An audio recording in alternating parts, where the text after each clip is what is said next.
मोर सुशांत पाणिग्राही आज्ञा। आप कौन अच्छा पूजक बाबांकर प्रत्यक्षदर्शी मु भक्त जहाँकि देखला भाया आप जड़े अधिया पड़ी से स्त्री लोक जहाँकि जोड़े साप दीपट को बाहर कर मुह बाहर कर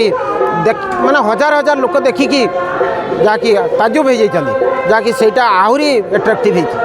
बाबा को माने भरसा आहरी बढ़ीगला। वर्ष धरी बाबा पूजा पाँच पाखापाखि 100-150 वर्ष होगा। तीन पुरुष आमर पूजा करते दिन है आपण मैंने अनुमान करते जे जहाँ मानसिक कर काम है।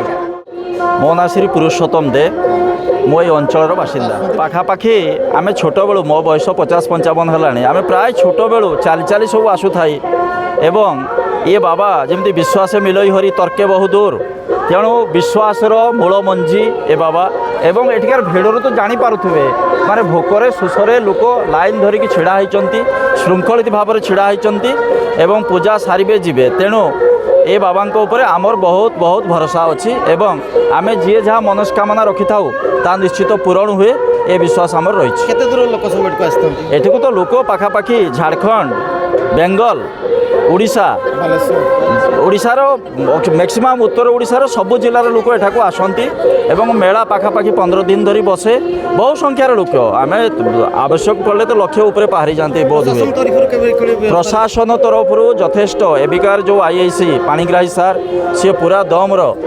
माने पुलिस जगैचंती एनसीसी पिला मानकु आनिचंती ड्राइवर महासंघ को कहते से बंधु मान रही स्वेच्छासेवी मान रही तथा लोकाल जो सरपंच महोदया से मध्य सहयोग करछंती एवं ए वर्षर जी ट्रस्ट बोर्ड मुख्य परिचालक प्रफुल्ल भाई से मध्य पूरा दम रे काम करछंती आमे जो माने सब शांति कमिटी रे रहिछु आमे मध्य पूरा सहयोग करूछु एवं लोक मानकु पाखरे आमे अपील करूची समस्ते शांति श्रृंखला सहकारे नियम कानून भितरे पूजा करंतु एवं श्रृंखला मानंतु। धन्यवाद। प्रफुल्ल कुमार दलई आप कौन अच्छा मु बर्तमान नुआ कर बाबा Buddheshwar Mahadev trust board managing trustee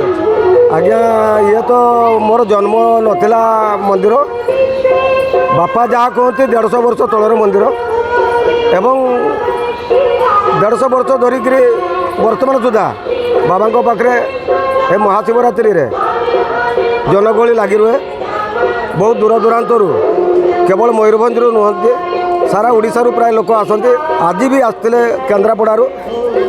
एवं आसते सुंदरगढ़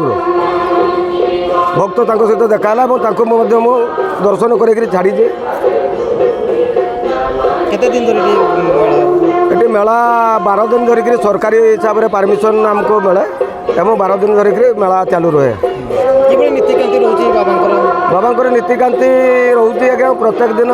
सकाल 6टारू दिन 12टा गोटे पर्यंत ठाकुर प्रथम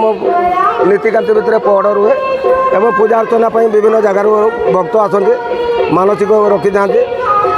सहस्र कुंभ हुए 108 पूजा हुए प्रत्यक्ष देवता ये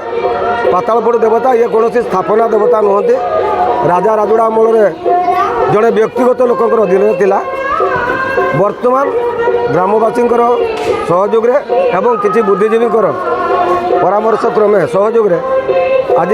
सर्वसाधारण व्यक्तिगत अधीन आज सर्वसाधारण ठाकुर समर्पित हो राति 3टा पर्यंत महादीप उठा पर्यंत एमती पूजा चालू रही पूजा बंद हबार नहीं प्रभु पाखे महादीप उठा पर पूजा बंद हे सकाल नीतिकांति सारिक लोक पूजा देकर घर को जाते।